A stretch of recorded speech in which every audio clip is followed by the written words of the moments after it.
Vous écoutez La Story, issue de l'épisode S306 du podcast Faut pas pousser les ISO, diffusé le 4 novembre 2021.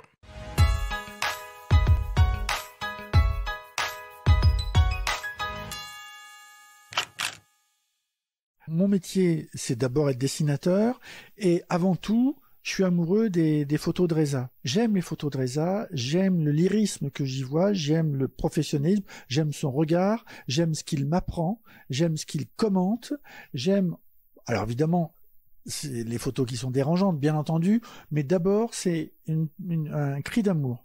C'est-à-dire que je suis allé voir Reza ça fait 20 ans qu'on se connaît, mais ça fait au moins 6 ou 7 ans, je lui dis, écoute, moi, j'ai vraiment envie, quand je vois tes photos, je vois les dessins que j'ai faits sur le même sujet, et je me dis, il y a un truc à faire ensemble.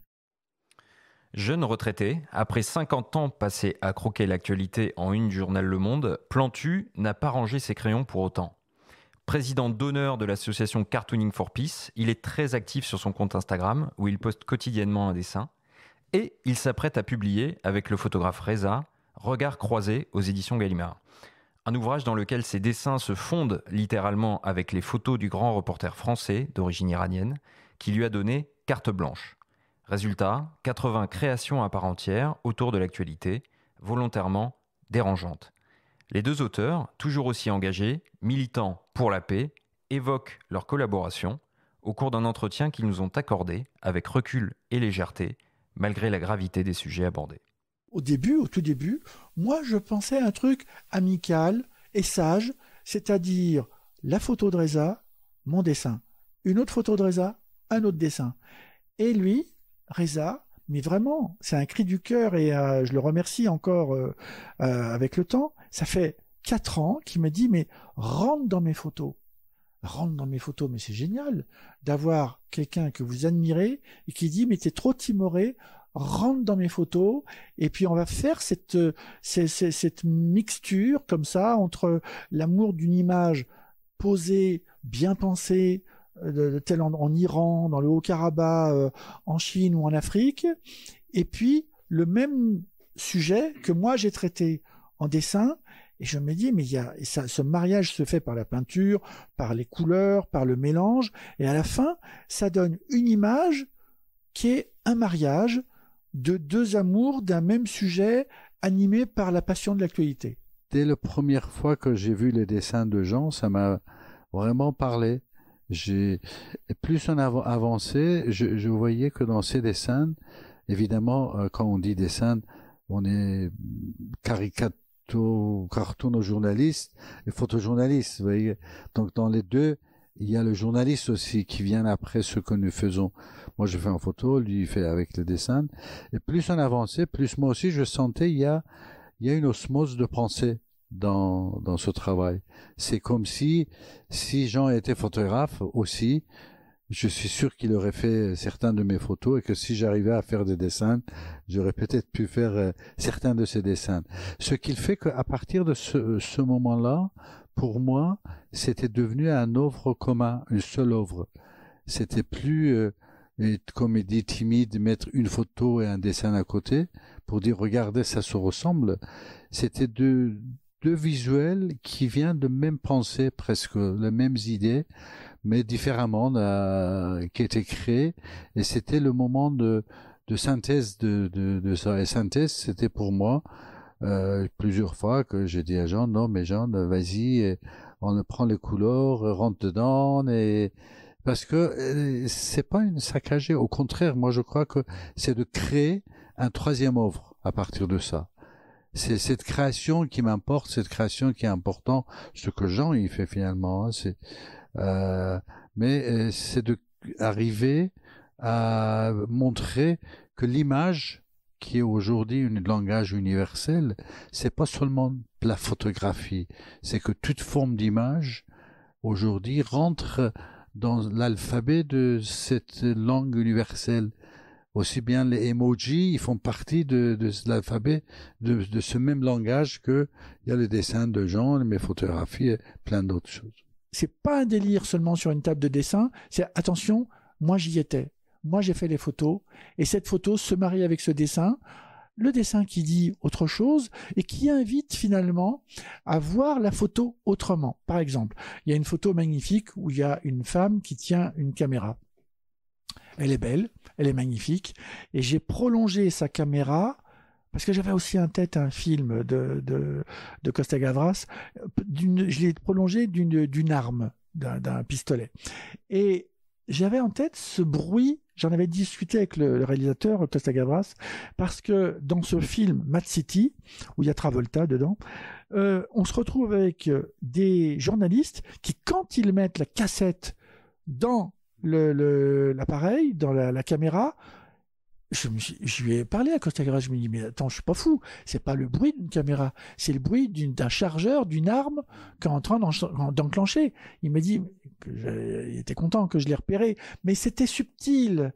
Et moi, ce son-là, je l'ai dans l'image de Reza. Ce qui fait que la fille, qui est très belle, qui tient la caméra, et ben du coup avec le dessin, on se dit bon, elle est belle, mais c'est vrai que la caméra, la photo, c'est aussi une arme. J'ai vu des milliers de parents qui pleurent leurs enfants, vous voyez ce que je veux dire, dans le moment vrai. J'ai vu des parents qui enterrent leurs enfants. Tout ça je vois, et même si je les photographie, parce que c'est comme un document et que je suis sur place, il faut que je la photographie. Mais ce ne sont pas les photos qui ont ce que j'ai envie de montrer. Moi, je vais chercher dans ces moments la petite fille qui a passé des heures sous le bombardement et qu'elle comprend rien du tout, et que toute cette peur de ces journées de bombardement est dans son regard.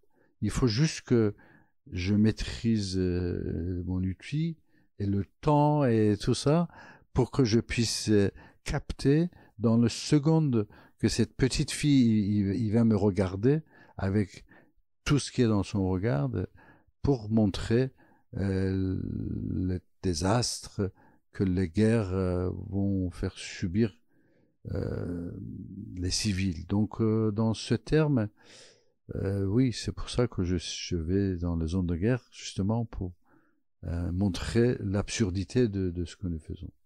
Quelqu'un me disait, mais Reza, tu as raté. J'ai dit non, c'est pas parce que c'est arrivé ça, Taliban aujourd'hui, et les Kurdes maintenant ils se trouvent de nouveau au début de l'histoire, que c'est raté. Tout ça, ce sont les étapes nécessaires quelque part pour arriver. Exemple de démocratie en France, la révolution était 1789. Pour démocratie, pour liberté, pour égalité. 200 et quelques années après, on n'est toujours pas là. On n'est pas atteindre ce que cette société, qui est quand même une des sociétés le plus confortable, le plus profondément philosophe, réfléchi, artiste de l'ensemble de monde occident, et que c'est eux qui ont fait la révolution pour démocratie. 200 et quelques années après, on est encore loin de ça. On a encore un président République qui peut changer le rédacteur en chef parce que ça lui a pas plu que cet rédacteur en chef a publié la photo de sa femme avec son copain. Un directeur de rédaction, il est prévenu: si tu publies la photo, je vais avoir ta tête. Oui, ce genre de discussion, ça se fait dans ce pays il se bat pour 200 ans pour la démocratie. Donc, c'est pour ça que je dis le processus est long, ça va dépasser notre temps, mais que chaque jour, c'est compté aussi. Chaque jour, chaque œuvre, chaque mot qu'on dit, il faut qu'il soit dans cette direction. Quand je suis avec des gens du Hamas, ou quand je suis avec le Hezbollah à Beyrouth, on est d'accord sur rien, mais c'est quoi le problème? Moi, je te parle, je te respecte, et toi, tu me respectes. Eh ben voilà, on a déjà ça de gagné. On va rajouter les photos de Reza, et ça y est, il y a une photo d'ailleurs de Reza qui est très belle, qu'il a prise de Yasser Arafat en 1983. À ce moment-là, Arafat, on pense qu'il a que quelques heures pour vivre, et à côté, il y a un dessin où je fais un Arafat avec un parapluie, Et il y a des bombes partout, sauf sur Arafat, alors que normalement les bombes devraient... C'est comme des gouttes de pluie, mais qui épargnent Arafat. Et à la fois, on est dans la fragilité de cet homme qui a vraiment, en 83, joué avec sa vie. Et à la fois, il y a le regard... On ne sait pas ce que regarde Arafat, mais on se demande s'il n'est pas en train de regarder son avenir ou en se disant oh, demain je ne serai plus là. Et puis il y a mon dessin qui est faussement humoristique et qui dit la même chose mais autrement. Et à partir de là, les lectrices, les lecteurs du livre chez Gallimard ou dans les expos qu'on est en train d'essayer de construire un peu partout en France, ils feront ce qu'ils veulent. Et ils seront nourris en disant ah oui, il a vu ça comme ça, ah j'aurais pas imaginé, et pourquoi pas. Et j'aime le « et pourquoi pas ».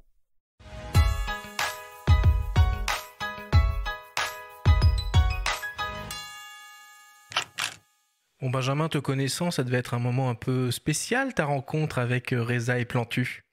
Ah bah tu peux le dire. Moi j'étais comme un gosse, évidemment. J'ai grandi avec ces deux grands messieurs qui sont venus. Alors il faut remercier les éditions Gallimard pour avoir organisé ce rendez-vous. C'est pas simple. Plantu se déplace toujours sous escorte policière depuis les attentats de Charlie Hebdo en 2015.